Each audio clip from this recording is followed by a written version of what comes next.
Shabbat Shalom once again, and Mazel Tov once again. There is little in life so reassuring as a genuine welcome, writes author Robin Hobb. Abraham, our forefather, knew this better than anyone, having defined the art of welcoming for all of us to emulate and study. This week, our Torah portion, which we just heard, Vayera, opens with an iconic scene of what our Reform movement calls audacious hospitality. As Abraham rests outside his tent under the midday sun, he lifts his gaze to see three men standing before him.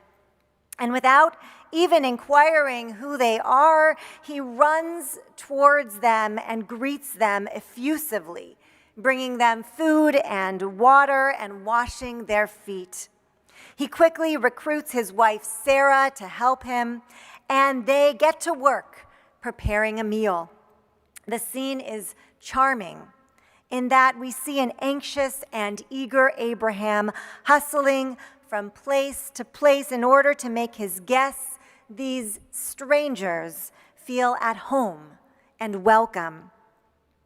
Our commentators point to this scene as the classic example of Hachnasat Orchim, the mitzvah of welcoming guests into our midst, of opening our homes and our communities to those who would come to our doors. It is the practice of welcoming the stranger, but even more than that, of caring for them as well. In the life of a synagogue, the practice of this mitzvah is one of the most fundamental building blocks of the institution itself. When we open ourselves to those in our midst, we send a message of warmth and humility and generosity. When the doors of our sanctuary are as welcoming to the stranger as they are to our members, we honor our tradition, and more than that, we honor ourselves and the good name of our Jewish community. But what happens when the doors aren't open so wide? When we don't live up to the standard Abraham set so long ago? I want to tell you a story about a woman named Mara Gad, author of the recent memoir, The Color of Love. In the week after the Pittsburgh shooting massacre, so in the fall of 2018 or so, Mara felt urged to go to synagogue. It had been a while since she'd prayed on Shabbat, and after such a devastating event, Mara wanted to be amidst her community. She chose a synagogue that was known for being warm and welcoming to all who came through its doors. "Go to this place," her friend said. "They'll overwhelm you with love." But love is not exactly what Mara encountered when she arrived. Upon walking through the door, Mara was questioned and searched. And later, when she was finally allowed to enter the sanctuary, she was met with gawks and glares. As she explains, the usher stood there staring at me with a prayer book in his hand, and I looked at him and I said, "Good Shabbos." And he looked at me with this blank look on his face, and I said, "Good Shabbos." And he's gripping the prayer book, and I grabbed it, and I said a third time, "Good Shabbos." But by then the tears were coming because it was very clear he was frozen at the sight of me.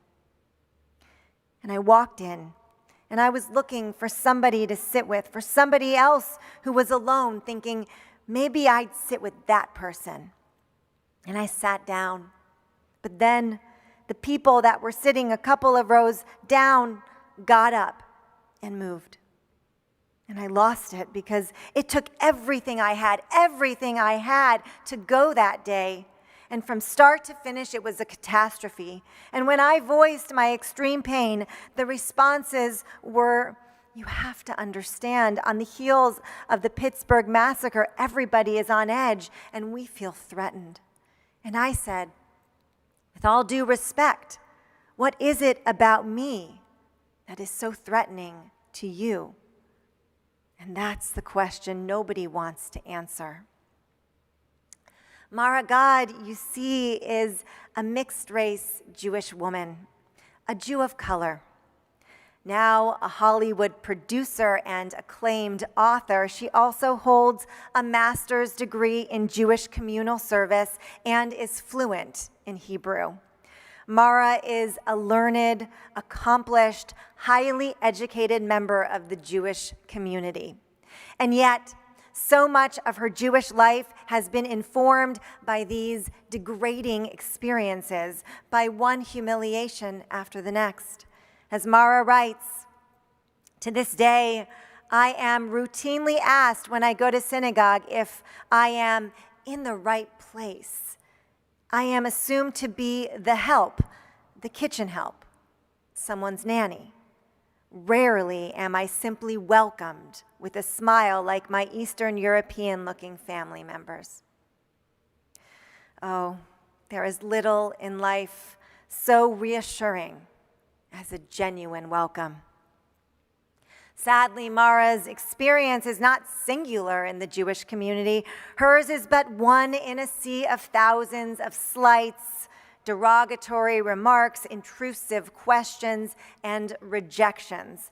She is most certainly and sadly not alone.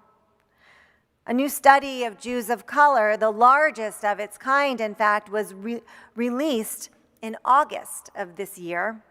From this study, we learned that 80% of respondents have experienced discrimination in Jewish settings, and more than half have experienced discrimination in a congregation or synagogue setting. As journalist Bentley Addison, writer of the Forward, shares, "I've never felt fully welcome in Jewish spaces. I've never felt like I've truly belonged." He continues, So many Black Jews, including several close to me, have left Judaism in whole or in part because of racism or exclusion or being pushed out. That's a travesty. We talk so much about Jewish continuity, but Jews are being pushed away and little is being done. Your shul's doors may be open, but if I'm being pushed out in subtle ways from the moment I step in, it's not welcoming. The mitzvah of welcoming the stranger, we are taught, is more important than attending classes or meditating on God in prayer. Moreover, according to the medieval rabbi known as the Maharal, when you welcome a guest, it is tantamount to honoring God. For when one brings a guest into their home and honors him, then it is as if they are honoring the divine presence herself. At a certain point, we must ask, have we treated all those who've come to our doors as if they were the divine presence themselves? Have we honored all who've entered our sanctuaries as if we were honoring God?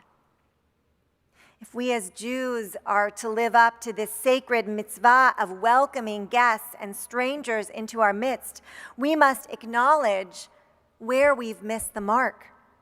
Knowing that our community is a diverse and multicultural tapestry, knowing that our community is by no means homogeneous, and knowing that our community encompasses many stories and backgrounds and identities, we must not only try harder, we must not only do better, but we must commit to learning.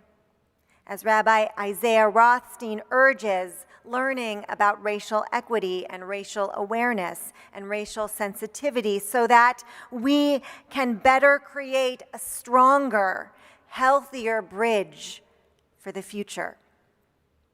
For there is a wide swath of people who feel neglected or unseen in our spaces, or worse, who feel disregarded or disparaged here in our sanctuaries. lest we think this kind of behavior only happens in communities far away from here. Rabbi Rick Jacobs, president of the Union for Reform Judaism, disabuses us of that notion. We must all acknowledge that racism isn't only out there somewhere. Racism lives as well in our Jewish communities, and it lives in each of us.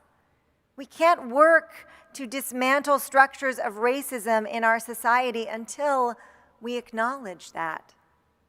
The change we are tackling requires our commitment to go very deep at the very moment when hate, bigotry, and racism are being fomented all around us. This change we desperately need will not happen quickly, but what's at stake is our integrity as a Jewish community.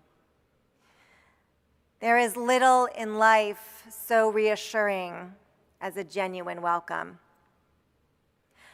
When Abraham welcomes his 3 guests, he offers them food and says to them, "Refresh yourselves."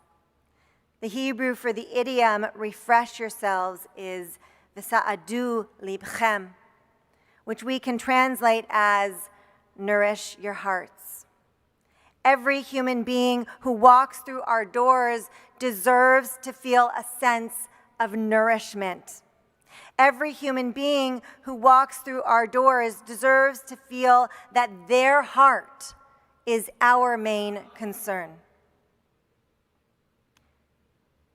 Organizer April Baskin teaches, "It is up to us to decide that our communities will no longer leave segments of our community behind, and that it is worth our effort to ensure that everyone within our beautiful and complex religious community has the opportunity to thrive."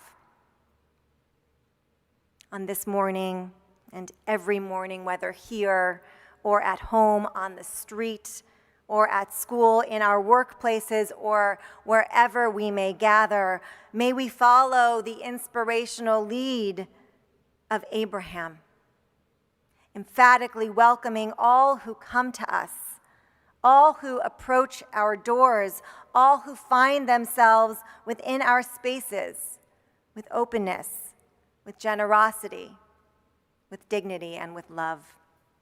Ken Yehiratzon. May it be so.